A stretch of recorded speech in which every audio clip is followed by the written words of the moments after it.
un pouvoir ancien dort dans les rues.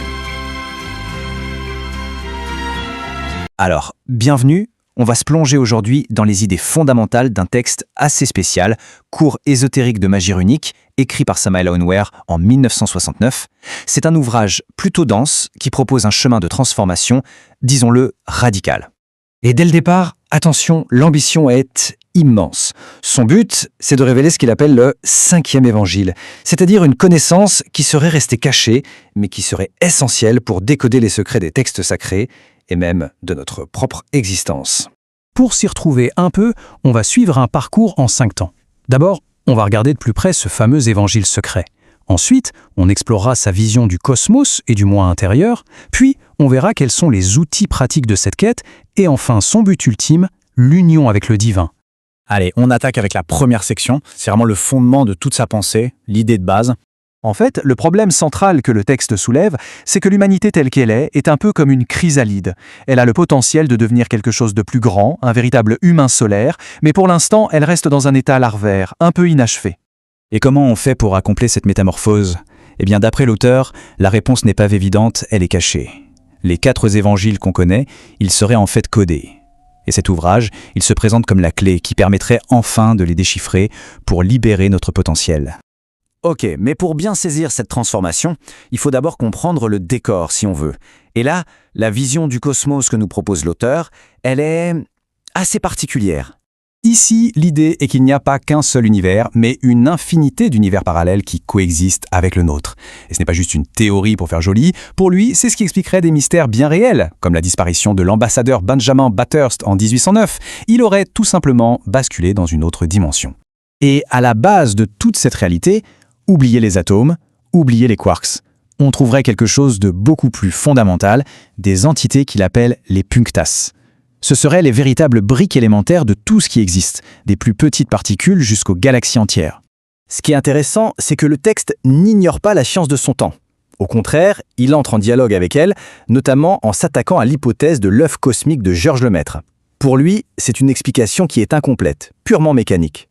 Donc, au lieu d'une explication purement mécanique, ce qu'il propose, c'est une vision où, l'univers n'est pas juste le résultat d'un accident heureux.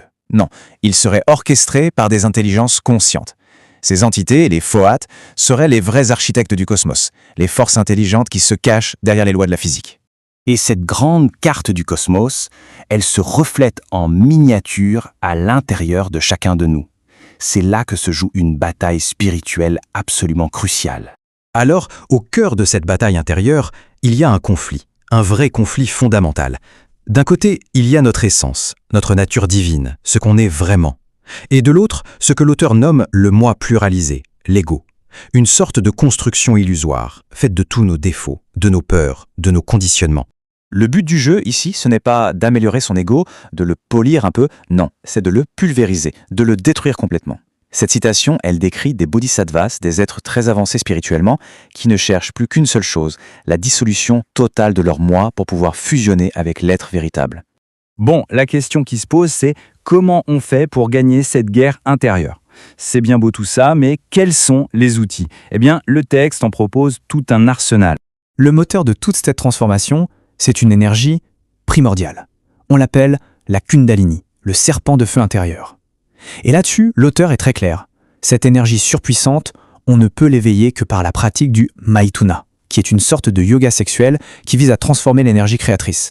Pour que ce soit un peu plus concret, prenons un exemple directement tiré du livre, la pratique de la rune Fa. C'est un exercice qui est assez complet en fait, puisqu'il mélange une posture spécifique, une technique de respiration, de la visualisation et même la récitation d'un mantra. Tout ça dans le but d'attiser ce fameux feu intérieur et d'éveiller la conscience. Ok, toutes ces pratiques, tous ces efforts, ils mènent quelque part. Il y a une destination finale, un but ultime. Alors, quel est-il ? Ce but, c'est l'Ain Sof. Il est décrit comme étant notre racine la plus profonde, notre origine personnelle. Ce n'est pas une sorte de conscience collective, non, c'est vraiment une étoile atomique, unique et individuelle qui serait notre véritable origine, bien au-delà de tous les univers. Et là, le texte atteint son point culminant avec un témoignage personnel, direct de l'auteur. Il nous raconte une expérience qu'il aurait vécue, où, en étant sorti de son corps, il a pu discuter avec un être qui avait atteint cette dimension absolue. Et ce que cet être lui aurait révélé, c'est absolument vertigineux. Écoutez bien cette phrase, parce qu'elle change complètement la perspective.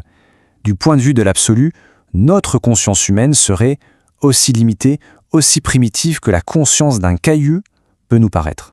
Donc pour résumer tout ça, le chemin gnostique qu'il décrit, c'est un processus vraiment radical. On pourrait l'appeler un processus de non-devenir.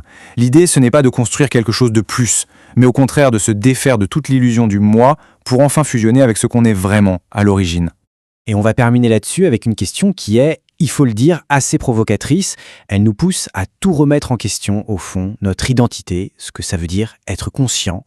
Et elle nous laisse réfléchir à Abonne-toi cette pour frontière éveiller ton fragile esprit. entre ce qui est illusoire et ce qui est réel.